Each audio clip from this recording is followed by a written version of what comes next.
This episode is brought to you by LifeLock. When you visit the doctor, you probably hand over your insurance, your ID, and contact details. It's just one of the many places that has your personal info. And if any of them accidentally expose it, you could be at risk for identity theft. LifeLock monitors millions of data points a second. If you become a victim, they'll fix it, guaranteed, or your money back. Save up to 40% your first year at lifelock.com/podcast. Terms apply.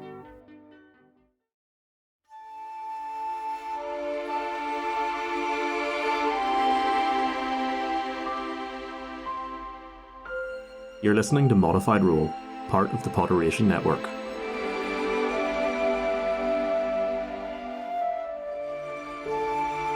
Hey, look at me! I'm a wizard! Fireball! Fireball! That's my mother. They just need to get good, you know. To be fair, they do need to get good. If they put their claws in their mouths, then maybe their bite would be better.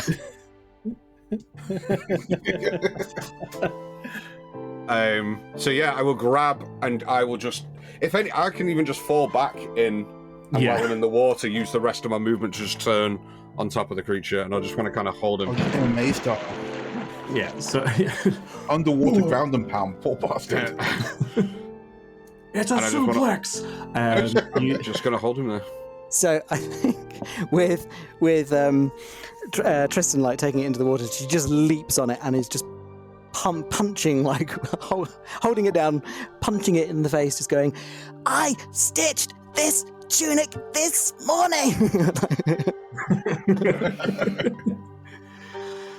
Yeah, I would. Yeah, so it's 50 feet to the tunnel entrance. Cool. Can I get a dex saving throw, please? A dexterity saving throw, please. Okay. That is a 22. Cool. So you're gonna take half damage. So as you dash into the tunnel, trying to catch up to the kobolds, very quickly you hear an ominous creaking noise. Look up in time to see several wires in the ceiling snap and dive backwards as the entire entrance to that tunnel caves in, and you take 8 bludgeoning damage, which has already been halved. Alice just looking at that, just like, dude. Where you're standing, you can see several cages stacked on top of each other, each one holding something. They're very small creatures, maybe only the size of your hand or forearm. They seem to be pale greens that lead into like a dark, deep forest green on their back. They have small, white, they're almost translucent wings, and a little tuft of yellow fur on the top of their head, what look to be small antennae growing out of their heads. Well, one of them just shouted, because easily you've managed to quiet the other one, but you watch as, the rest of you watch as 2 kobolds sort of rush to the corner, see the 5 of you pause for a beat where there's that like pregnant moment of silence where everyone sort of looks at each other. The 2 kobolds then look at each other and then fuck off back the way they came.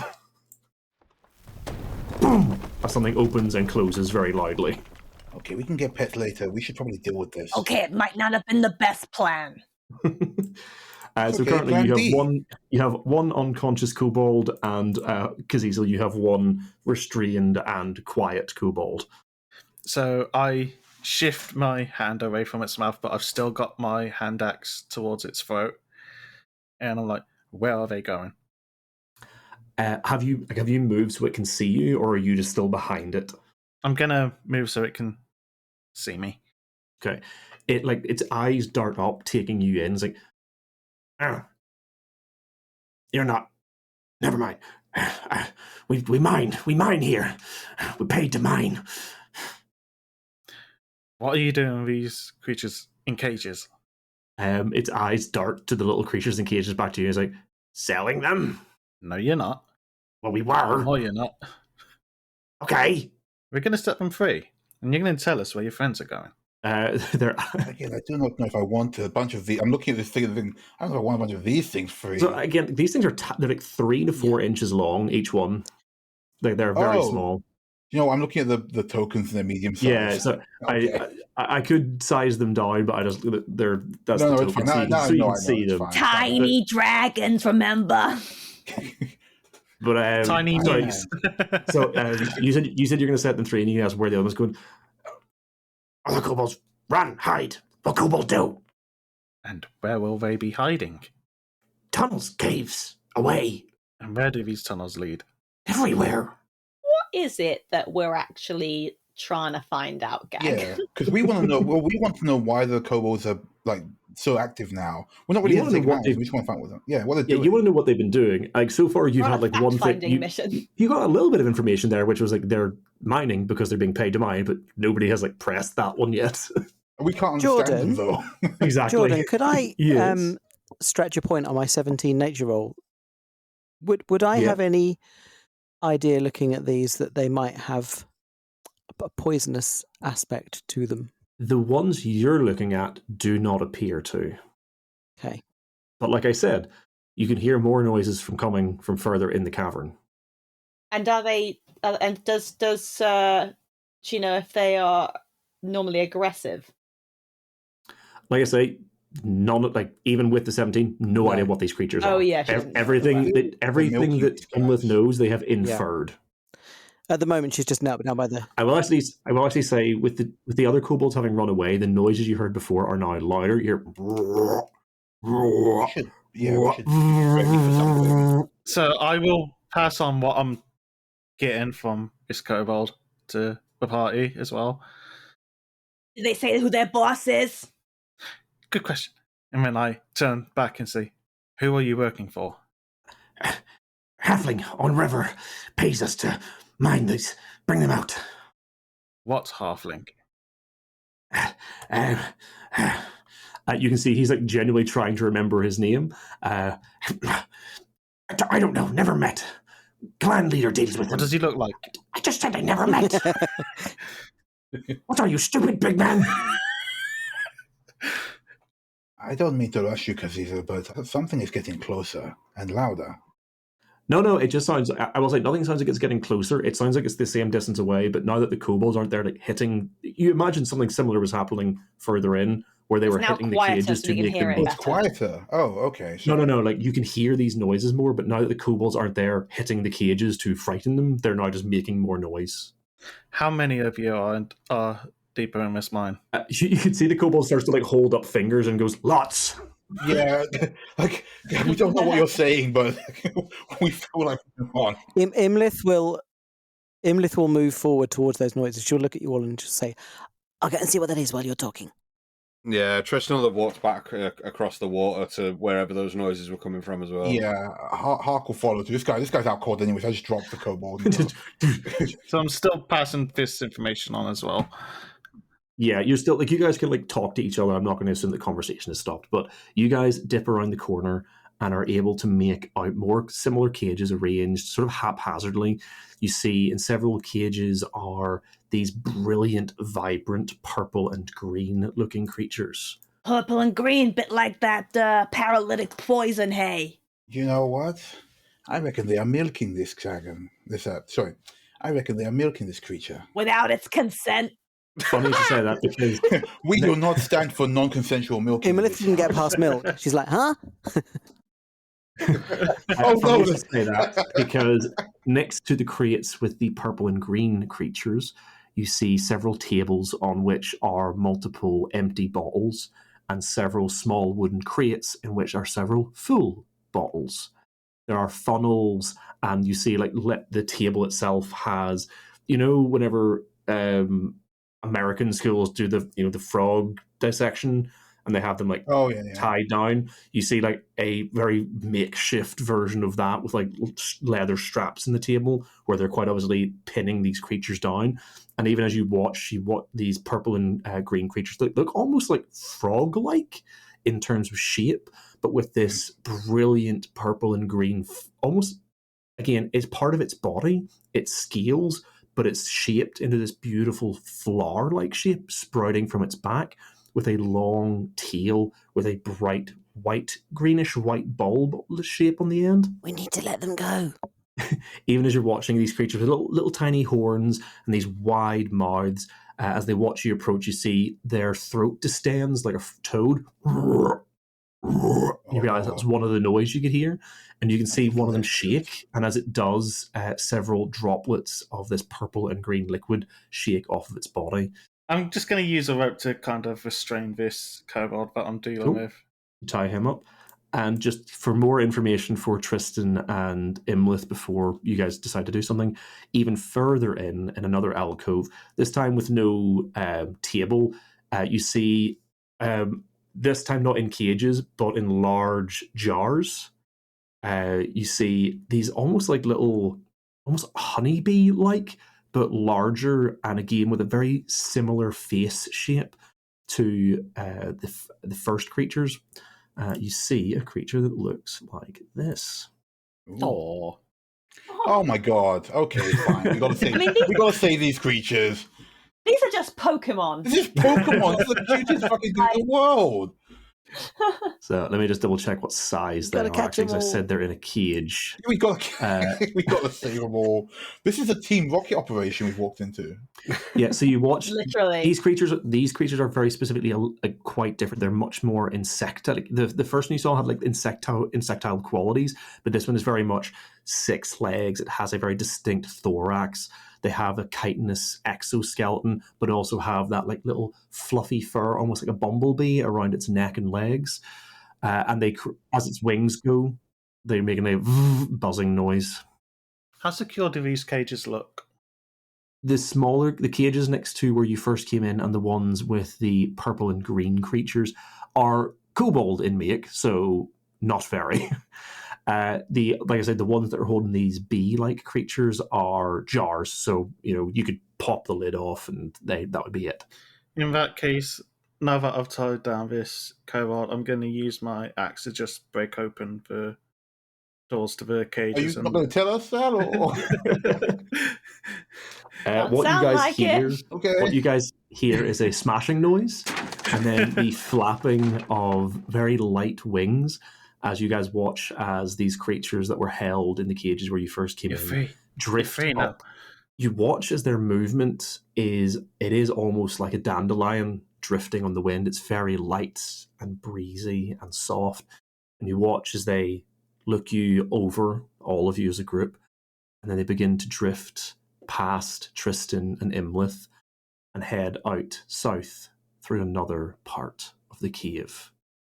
As you stand in this cavern, listening to the buzzing of the little bumblebee-like creatures disappearing down that tunnel that left out of the cave to the south, what would you guys like to do? Is it dark in here? Or we got I can definitely remember what we're doing, so it's but I'm just letting other people talk. Yeah, for sure. I'm a good and kind role player. Nice to have a bit of table with. So is that all of the little dragons that have been released now?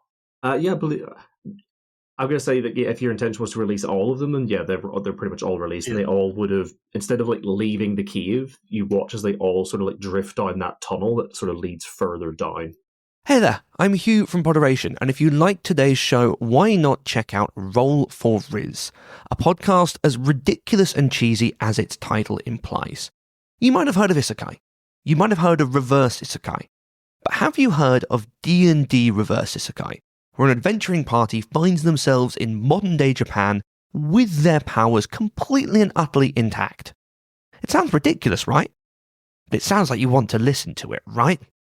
Find Roll for Riz wherever you can get your podcasts. I think to stick to theme, currently Imlith is just sort of like skipping about, trying to catch these things out of the air, just going, wow, so what, are they breeding these? And just bouncing around. Do I still feel the pull from my ruby? Yes, it is pulling you down through that tunnel. The same way these bug things are going, these bug dragons are going? Yes, absolutely. Okay. Hark's going to notice that because he's always looking down the same way that these bug dragons are going, and seeing that Imlith is also trying to grab them, just going to turn to him and goes, I think Imlith might have a point. Whatever is deeper in here, it seems like these little things are going that way. Because what are you looking at? I don't want to come across as some, weird Too late. I'm feeling It's these far, energies. Far kind too of. late. It's you can tell about the energies. You will come across weird regardless. We are just Bitten here for and gone, pal. Yeah, that's fine. That boat has sailed. If nothing else, you cannot worry about us judging you any further. I just take it all and just go down there. I'm being pulled down there. All right. Pointing towards Guys, it sounds like the plot is down there. the dragons are going. I have never been turned wrong by a dragonborn being pulled anywhere, so we should follow. I'm feeling the pull. The ruby knows. All right, well, And we are. There's a euphemism in there somewhere about pulling a dragonborn. Yep. Yeah. The ruby doesn't knows, love and pulling a is dragonborn? the ruby in the room with us right now? I mean, it's It's hanging in front of his head. It's literally right in front of my forehead. As a reminder, This ruby right here. Cecil is an amethyst dragonborn It is with a attached to ruby him, right? crystal. It's not even attached; it like hovers in front of his head. Oh, it just hovers in front of their face. Yeah. I thought it was like a. Okay. That was I mean, brilliant. it's not like that. Nice. It's not like that. Like looking past them, it's like floating like up So here. good. I don't know. I'm just thinking like a rhino now. It's hard to not see that. Whilst Imlith and Tristan will have been walking down, because we've just taken care of the kobolds near the cage and sorted them out. I think Tristan's will be in that heightened state of awareness right now, given that combat's just happened, and seeing Imlith kind of like skipping off down this tunnel towards God knows where. He'll probably have just spun on his heels and just immediately followed Imlith into this cave, and then seeing these kind of purple dragon-like creatures off to one side will have just halted in his tracks, and in his usual way will have gone, "Whoa, what are those? I have never seen anything like that before. You think they're friendly? Kind of want to pet them." Can I please ask you not to do that? Because if you do that, then Imlith will do that, and if she does that, she'll get attached, and then we'll end up taking loads of dragons back with us, and we just haven't got the room, you know? But there are two, so like, Imlith can have one, I can have one. No, you're not hearing me. You're not hearing me. We're not bringing any home. I mean, I believe last time we did have you guys roll to see if you recognize what any of these creatures. Yeah. The bottom line was that nobody knew what these creatures were. No. They're cute. As a somewhat closely related resemblance to them, I say let them go. Well, no, like, I don't want to. I don't want to weird keep. because he's alone. Yeah, like I don't want to keep now you it's as a awkward. pet, but Right. these things look cute. But Izzy is saying no. Categorically no. Yeah, we should probably leave these things. We do not know what they're going to do or eat, or if they're worth any money. There's lots of them here, though. Oh, okay. Also, you can't just go by taking animals out of the wild and taking them as pets. It sets you a precedent, you know? The animals in the wild are free. You can just take them home and keep them as pets. Just let them go. Everyone give me a perception check. Oh yeah, that's about right. So that's a 5 for me. I'm just enamored by these little creatures on the side. It's a 14 for Hawk. I got a 13. So for the little purple ones, while the bumblebee looking ones sort of like drifted and headed down the tunnel, you see the little purple and green ones and like clamber up the sides of the walls and like skitter almost. For Hark, what was Hark's? 14. 14. Cecil was that 15, 13? 13. 13. Izzy?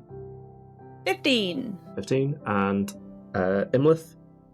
Well, I didn't roll, Jordan, because because Imlith was just wide-eyed, like looking between Tristan and Izzy and everyone else who was speaking, just waiting for someone to actually say yes. So I don't think she was really paying attention. If you're wide-eyed, you're looking. Absolutely No, but okay, fine. This is if you notice a sound, so please do roll for me as well. Oh, a just sound. in case you Oh, guys. in that case, 15. I think Tristan will have definitely not picked anything up and is just kind of like wide-eyed, kind of tears forming at both corners, but trying not to show it as Izzy tells him that he can't take one of these cute-ass dragon things home with him.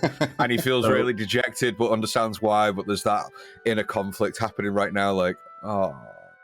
With those of you who got 15, which I think was 2 of you, as the sound of the buzzing sort of disappears down that tunnel, There's a brief moment of silence, and then echoing up the tunnel. Not particularly loud, it sounds like it's coming from some distance away, but there is something akin to a combination of a roar and a bark that you hear, like, echoing a couple of times up the tunnel. You see, that is why you don't take wild animals home. We should perhaps check that out, yes? I absolutely agree. Tristan just under his breath, oh, you'll agree with that, but no. As he kind of like begins to like trudgingly like drag his feet as he's walking, like drawing his rapier, just kind of like hanging it down at one side of him, like, all right. If you're gonna sulk, we'll leave you behind.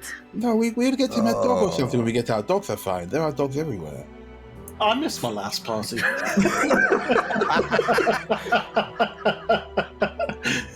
Immediately, like, so do I. Picks himself up, carries on. But yeah, we'll jump down this corridor. Yes, we won't get paid for standing around. Let's check it out. As you follow the tunnel down, it immediately descends and sort of spirals back on itself a couple of times. You realize you're going quite deep into the earth here. And as you go, it goes from that simple worked earth and stone, and you start to see not quite bright enough to illuminate anything, but a slight bioluminescence as certain funguses and things you begin to appear on the walls. And then eventually even again, not enough to shed a lot of light, but just enough to pick it out in the darkness. More light shining from little crystals embedded in the wall, until finally the tunnel opens up wider and splits into multiple paths. And you realize that all around you, those of you with dark vision, or I assume those who don't have dark vision are carrying some sort of light, see that there is a abundance of life down here. You start to see a weird amalgamation of like floral and fungus, sort of flora and fungus growing all throughout these tunnels, the vast majority of which I would say that you guys just straight up do not recognize. No roll needed. These are all very unusual to you. Okay, as we sort of enter, I want to be keeping an eye on the ground, and I want to start looking for tracks and to see if there's any one path that's more trodden than another. Cool. Give me a survival check. That is a 16. 16. You can see that there are tracks like this. The tunnel you guys are going through, there's no like singular track that's easy to pick out, because you can tell there's a lot of sort of traffic going back and forth here. So it is very much just like footprint over footprint over footprint. Once you get to the bottom, you can see that there are more heavy tracks where the path splits to the left. There are still some going to the right, just not as many. And guys, clearly, just for the record, clearly kobold tracks. It seems that the dragon folk fellas that we've come down here for, they seem to be going a lot more in this direction than the other. I mean, the kobolds, yes. Let us head them off at the pass. What pass? It is a term of phrase. Okay, you know what? It is fine. We will head them off further down there. Oh. And I point down where the tracks are going. All right. Do we know what kind of? You said that there's gems and crystals and stuff, Jordan. Are they like? Do we know what kinds of they are? Give me a nature check. Ooh, that's a nat 20! Boom, boom, boom, boom, boom. That's my negligible nature. That's awesome, because I got a 2. I got a 7. Cool. So anyone else rolling, or just the 3? I'm currently tying phosphorescent fungi into my hair. Beautiful. In which case, Izzy, you immediately recognize the ones here you realize they aren't actually glowing themselves, but where they break through the earth, you can see there more that fungi sort of grows around them, and the light that they seem to be giving off is actually just them refracting the light from that bioluminescent fungus. You realize the ones here are not perfectly clear, but mostly clear, and are probably some sort of quartz. So not particularly valuable, but pretty when there's light glowing through it. As my nature check was so good, can I make sure that the fungus that Imlith is putting into her hair is not poisonous?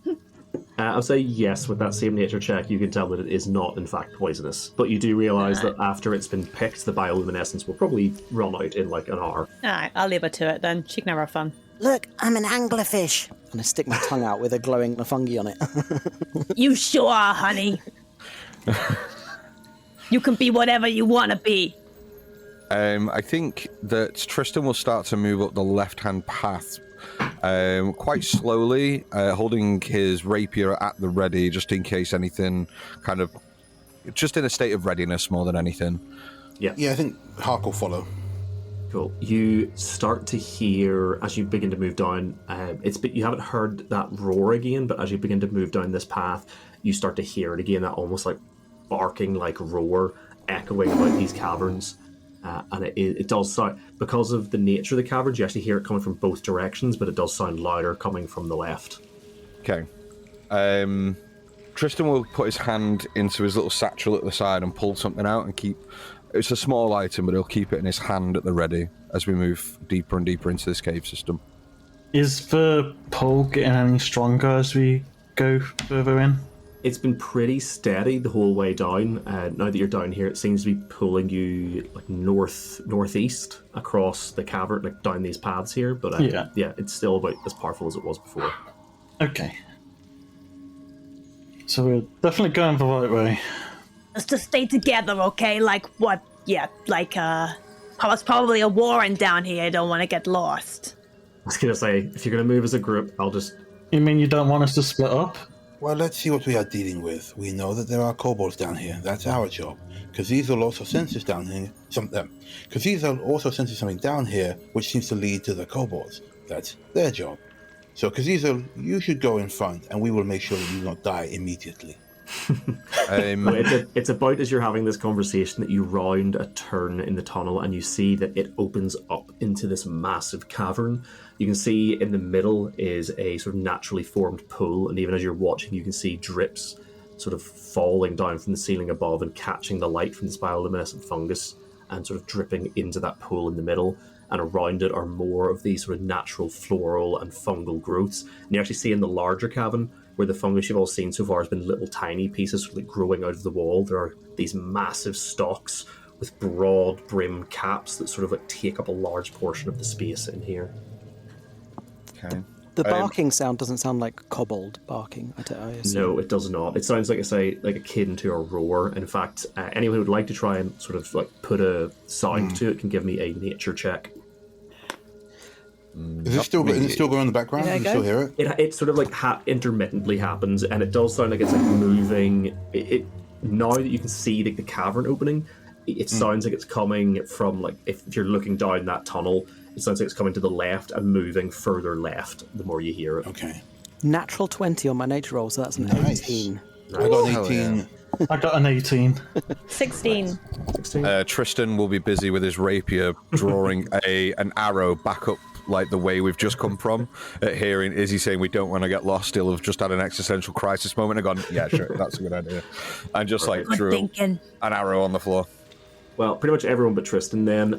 There's something almost leonin about this. Like, you guys would maybe have seen them in like a menagerie or a traveling circus or a zoo, but it almost sounds like akin to a lion, but with a... but also weirdly like canine as well. Cats, great. Yeah, it sounds like those cats with the scarves. Cats with the scarves? Yeah, the big furry scarves. Tony the Tiger? I mean, close. What now? I used to know a tabaxi, a lovely guy. Had a big scarf, but I do not understand about cats with scarves. Regardless, it sounds like a big cat with a scarf. You should be careful.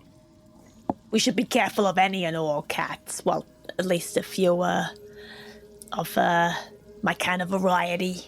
Of course, do not worry. We know that any cats get to you for, I assume, any reason. Are you allergic? Something like that, yeah. Yeah, probably best not to go into it. Watch out for the dander, I understand.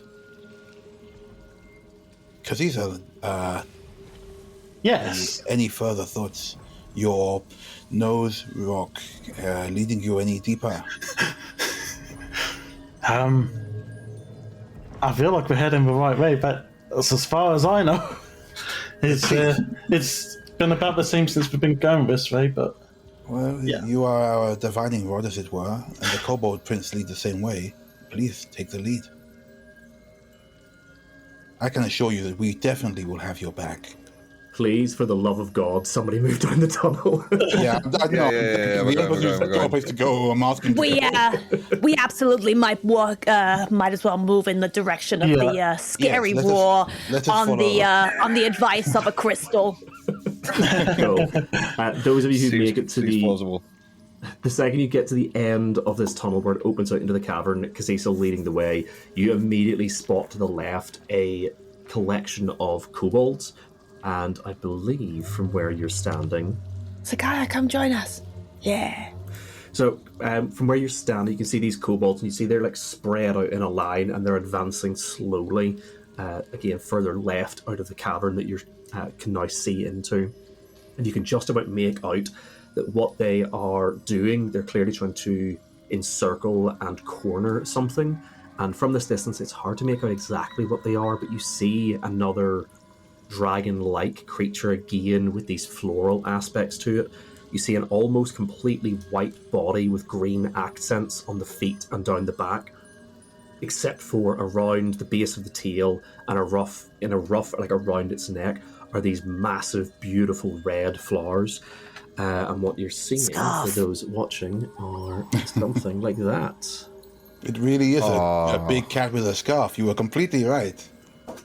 You can see as they're being backed, at this point they've now been like backed up against a wall, and you can see that there are a number of them, and they are like growling and roaring and barking to try and scare the kobolds off. But you can see a number of them are carrying like thick, heavy nets, and they're like obviously clearly trying to like push them against the wall so that they can throw the nets over them.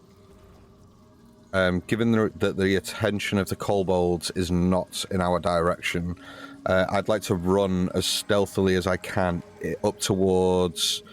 I don't know how to mark it, but Just hold down the mouse on it. Yeah. Oh, there. I want to try and run stealthily and launch myself to get on top of this mushroom. I will immediately follow.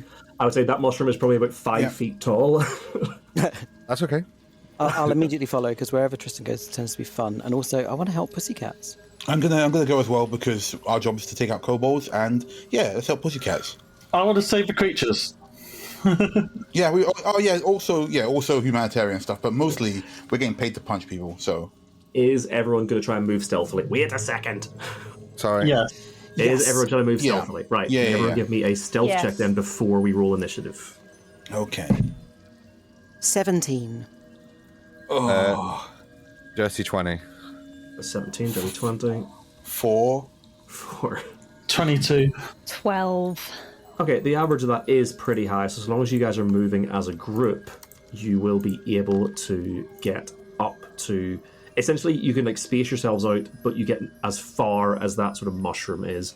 So put yourselves wherever you would like to be in relation to that, and then we will roll initiative. Because these are sneaks like Kronk from the Emperor's New Groove. Actually, not because he's also hard. I was going to say, it's a bit harsh to be saying that out him. Like Kronk from the Emperor's New Groove. Very good. I think Pan should do that right now. What, the sound effects? No, I want to see it. Yeah, sure. And also the action. So I think Hark is wearing heavy armor, so they're just kind of going. They're clanking like one step, clank, clank, and then they look over you and go shh, and they clank, clank, clank. And the kobolds miss all this? I think they're busy not trying to get eaten by this lion thing, right? They're quite sort of engaged. And like I say, it's an average roll, so while he is making some noise, you guys manage to make up for it by sort of helping. And like I say, these creatures are roaring and barking, and their attention is fully fixed on them. Hawk dodge rolls in behind like a Dark Souls dodge, where it's just a loud clanking noise and a really slow dodge roll. Let's all roll initiative. You guys will have a surprise round, obviously. Oh my god, that's a 3. I like such shitty rolls tonight. I've got less. I've got 5 or less, or 15 or more, and nothing in between. Here's you in between. I got a 10. We need to roll off because we both got 10. Oh. I got 23 on the second roll. I wish that was the real one. I got an 11 that time. Okay, so I go just before you. All right. So you guys, as a group, managed to sneak your way through the cavern and get right up behind this line of kobolds, which are slowly closing in on these dragonoid floor creatures. Well, for those at home, I described the coloration of the creature. It's on all fours, and it has a rough, almost like a lion's mane of these bright red flowers. And now that you guys are closer, you can actually see that its tail resembles the closed bud of a very large flower. And they are sort of like posturing. Should I be able to see this creature? You should be able to see the tokens. So I can see the dragony things. Yeah, those. Oh, got it. Sorry, I thought you were describing the leonine type thing. I mean, when you look at that, it's sort of lion's mane-esque. Oh, okay.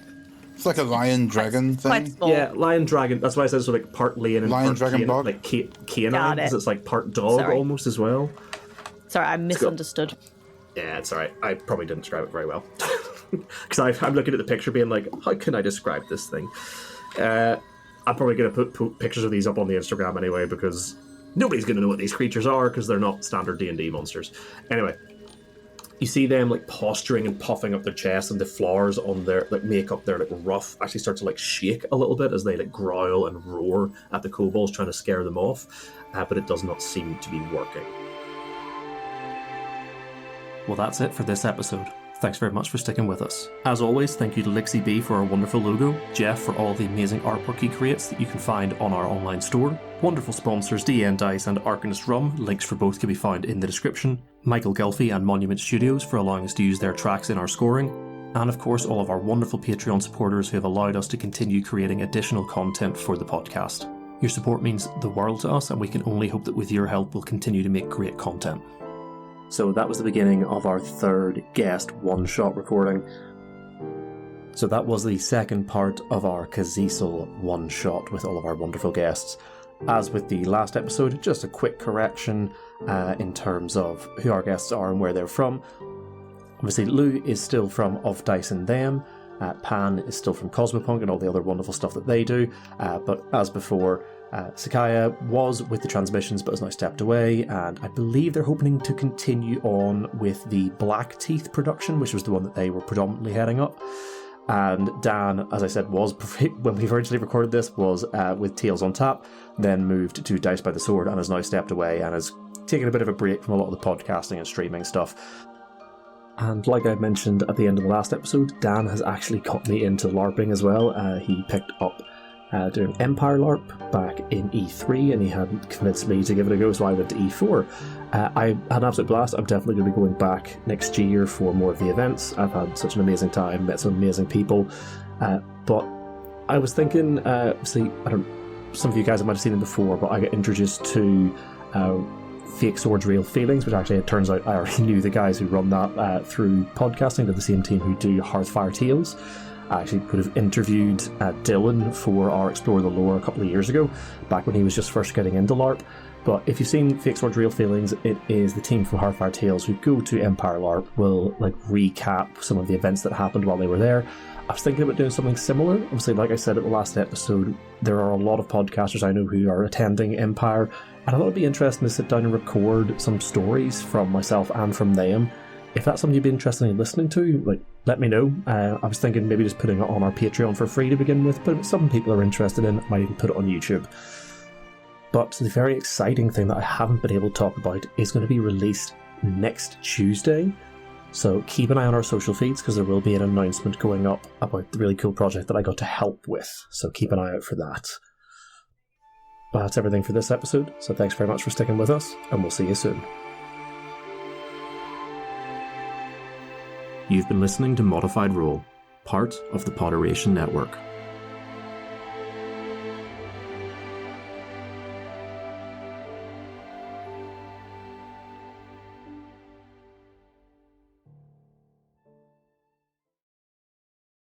Hey there, Hugh from Podderation here. If you like today's show, why not have a listen to Board Gamers Anonymous, one of the longest running board game podcasts out there. Join Anthony and Chris every week as they discuss everything in the board game world, from card games to miniature games and more. They talk about some of their favourites and hopefully help you find your next ones. If you want to check the show out, you can find more information at podderation.com.